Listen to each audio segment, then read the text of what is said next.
శ్రీధర్ రెడ్డి గారు conclude. Yes, ఇప్పుడు ఒకటండి, ఇక్కడ దగ్గర 56,000 కోట్ల రూపాయలు కృష్ణా బేసిన్ లో ఉన్న ప్రాజెక్టుల మీద ఖర్చు పెట్టింది ప్రభుత్వం. ఒకటి. నెంబర్ 2, ఇవాళ డిండి ప్రాజెక్ట్ ఎక్కడికి వెళ్ళి కంప్లీట్ అయింది. ఇప్పుడు అయ్యిందా అబ్బా, ఎంత పశ్చాత్తాపం భరత్ గారు. డిండి ప్రాజెక్ట్ లో డిండి ప్రాజెక్టు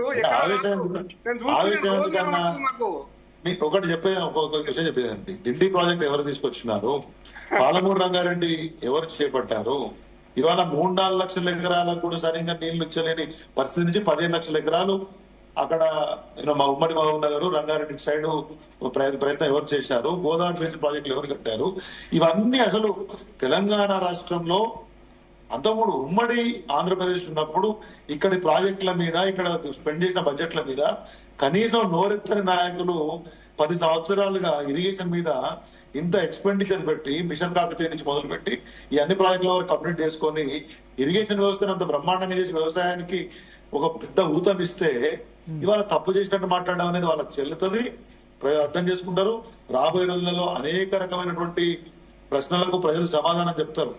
ఇప్పుడు ఏదో ఇష్టారీతన అధికారం ఉందని కాంగ్రెస్ పార్టీ తెలంగాణ రాష్ట్రానికి ఇప్పటి వరకు 2014 నుంచి ఇవాళ వరకు పునర్విభజన చట్టంలో ఉన్న ఏ అంశాలు అమలు చేయకుండా ఉత్తగా ప్రేక్షక పాత్ర ఉండి, ఇట్లాంటప్పుడు గ్యాలరీకి ప్లే చేసుకుంటూ, అవసరం ఉన్నప్పుడు వాళ్ళని విమర్శించుకుంటూ వీళ్ళని విమర్శించుకుంటూ నడిపించే భారతీయ జనతా పార్టీ నాయకులు అందరికీ రేపు పొద్దున ప్రజలు రాబోయే రోజులలో అనేకమైనటువంటి ప్రశ్నలకు సమాధానం దొరుకుతుందని చెప్తున్నారు. Right right thank you Sridhar Reddy గారు, రామచంద్ర నాయక్ గారు, ప్రకాష్ రెడ్డి గారు. మొత్తం స్పందన.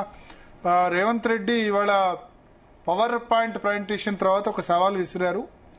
అసెంబ్లీకి కేసీఆర్ రావాలి, రాకుంటే తామే ఫామ్ హౌస్ కు వెళ్లేందుకు సిద్ధం. మంత్రివర్గం పోతుంది, మంత్రివర్గం కాదంటే తాను కూడా అక్కడ పోయి చర్చిస్తా, మాకు అసెంబ్లీ లాగా అక్కడ అసెంబ్లీ పెడదాం. ఆయన ఖచ్చితంగా ఈ టాపిక్ మీద కృష్ణా వాటర్, గోదావరి వాటర్ విషయంలో ఏం చేయాలన్న విషయంలో చర్చకు రావాలి అని అంటున్నారు. బీఆర్ఎస్ ఏ విధంగా రెస్పాండ్ అవుతుందని చూడాలి. హరీష్ రావు రేపు ప్రెస్ కాన్ఫరెన్స్ నిర్వహిస్తారని మనకు సమాచారం ఉంది దీని మీద. సో ఆయన బీఆర్ఎస్ స్టాండ్ పూర్తిగా వెల్లడించే అవకాశం ఉంది. కేసీఆర్ అయితే ఇంకా హైదరాబాద్ లోనే ఉన్నారు, మొన్న యశోద హాస్పిటల్ అడ్మిట్ అయ్యారు కదా. రేపు మరొకసారి వైద్య పరీక్షల నిమిత్తం ఆయన యశోదకు వెళ్లనున్నారు. నందినగర్ లో వారం రోజులుగా ఆయన మంత్రాలు నడుపుతున్నారు. నందినగర్ ఇంట్లో ఫామ్ హౌస్ కు వెళ్లలేదు, హైదరాబాద్ లోనే ఉన్నారు ఆయన.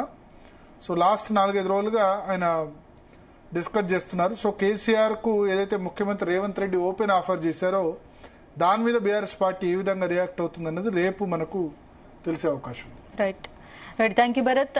ఇక మరిన్ని టాపిక్స్ రేపు డిఎన్ఏలో మళ్ళీ కలుద్దాం.